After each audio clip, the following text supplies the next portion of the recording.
নমস্কাৰ সকলোকে পুনৰবাৰ মোৰ চেনেললৈ স্বাগতম জনাই লৈ আহিছোঁ আজিৰ দিনটোৰ ৰাশিফল।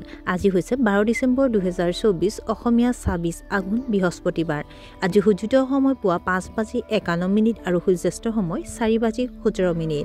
আজি হৈছে দ্বাদশী তিথি আৰু শুক্লপক্ষ। আজিৰ দিনটোৰ প্ৰথম ৰাশি হ'ল মেষ ৰাশি। আজি আপুনি যি কাম হাতত ল'ব সেয়া সম্পূৰ্ণ কৰিব। কৰ্মক্ষেত্ৰত আপোনাৰ প্ৰদৰ্শনৰ শলাগ লোৱা হ'ব। সৃষ্টিশীল কামৰ প্ৰতি আগ্ৰহ প্ৰকাশ কৰিব। পৰিয়ালৰ সকলোৱে আপোনাৰ ওপৰত সন্তুষ্ট হ'ব। আপুনি হয়তো কোনো শুভ অনুষ্ঠানৰ পৰিকল্পনা কৰিব পাৰে। বৃষ ৰাশি। মনটো সদায় শান্ত কৰি ৰাখক। অতীতৰ ভুলৰ পৰিণাম আপুনি ভোগ কৰিব লাগিব। আৰ্থিক বিষয়ত আপুনি অলপ চিন্তাত পৰিব। ঘৰুৱা খৰচৰ বাবে আপোনাৰ বাজেটত অসুবিধা হ'ব পাৰে।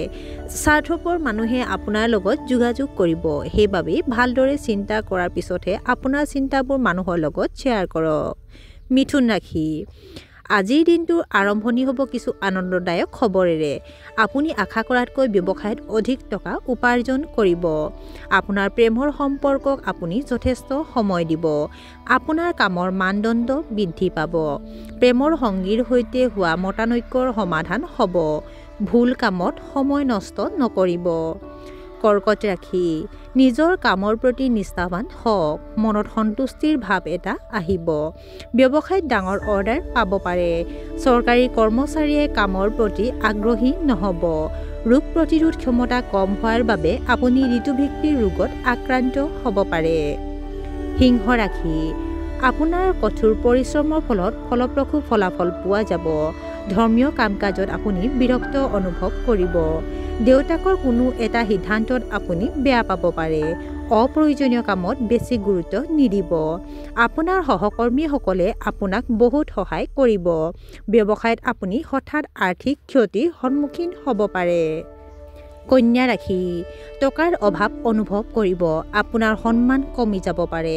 মানুহৰ পৰা বেছি উপদেশ ল'ব নালাগে, নহ'লে অপ্ৰয়োজনীয়ভাৱে বিভ্ৰান্তি হ'ব।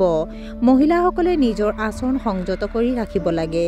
বহু ধৰণৰ চিন্তাই একেলগে আপোনাৰ মনটো আমনি কৰিব। গুৰুত্বপূৰ্ণ কামবোৰৰ প্ৰতি আপুনি উদাসীন অনুভৱ কৰিব পাৰে। তুলা ৰাশি। নতুন প্ৰযুক্তিৰ প্ৰতি আপুনি কৌতূহলী হ'ব। আপোনাৰ কঠোৰ পৰিশ্ৰমৰ ফলত ডাঙৰ ফল পোৱা যাব। আপোনাৰ বাধাগ্ৰস্ত কামে হয়তো কিছু গতি লাভ কৰিব। লেপটপ আৰু মোবাইলৰ স্ক্ৰীনৰ সন্মুখত বেছি সময় কটাব নালাগে। চকুৰ সমস্যা আৰু মূৰৰ বিষে আপোনাক অসুবিধা দিব। আপোনাৰ জীৱনসংগীৰ অনুভৱ বুজি লওক। বৃশ্চিক ৰাশি। আজি কৰ্মক্ষেত্ৰত কঠোৰ প্ৰতিযোগিতাৰ সন্মুখীন হ'ব লাগিব। আপোনাৰ ঘৰত শান্তি আৰু সম্প্ৰীতি থাকিব। চৰকাৰী কৰ্মচাৰীয়ে পদোন্নতি পাব পাৰে। আপোনাৰ পৰামৰ্শ আনৰ বাবে অতি উপকাৰী বুলি প্ৰমাণিত হ'ব। আপুনি স্থাৱৰ সম্পত্তি ক্ৰয় কৰাৰ পৰিকল্পনা কৰিব পাৰে। ধনু ৰাশি। আপোনাৰ দৈনন্দিন কাম কাজ অসংগঠিত হৈ পৰিব। শিশুৱে নিজৰ পিতৃ মাতৃৰ কথা কঠোৰভাৱে পালন কৰিব লাগে। দুপৰীয়াৰ পিছত সময়ৰ আপোনাৰ বাবে কিছু শুভ হ'ব। আপুনি হয়তো দীৰ্ঘ দূৰত্বৰ যাত্ৰাত যাব পাৰে। আবদ্ধ টকাৰ সুবিধা পাব। কৰ্মক্ষেত্ৰত উন্নতি কৰিব লাগিব। মকৰ ৰাশি। দুঃসাহসী কাম এটা কৰাৰ হেঁপাহ অনুভৱ কৰিব। আপোনাৰ অভাৱত অলপ হতাশ হ'ব পাৰে। আপোনাৰ অহংকাৰী আচৰণৰ বাবে আপোনাৰ আত্মীয়ই আপোনাৰ ওপৰত বিচলিত হ'ব পাৰে। বিষয়াসকলৰ লগত সুন্দৰ আচৰণ কৰক। কৃষি কামত জড়িতসকলে ধনৰ অভাৱ হ'ব পাৰে। কুম্ভ ৰাশি। নতুন ব্যৱসায়ত বিনিয়োগ কৰিব পাৰে। আপোনাৰ অধীনস্থ কৰ্মচাৰীসকল আপোনাৰ ওপৰত সন্তুষ্ট হ'ব। আপুনি হয়তো দীৰ্ঘ দূৰত্বৰ যাত্ৰাত যাব পাৰে। আপোনজনৰ লগত আপুনি বহুত ভাল সময় পাৰ কৰিব।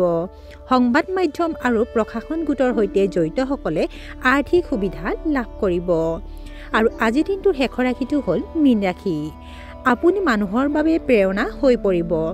আপোনাৰ ঘৰত শান্তি আৰু সম্প্ৰীতি থাকিব। কঠোৰ ভাষাৰ ব্যৱহাৰ পৰিহাৰ কৰক।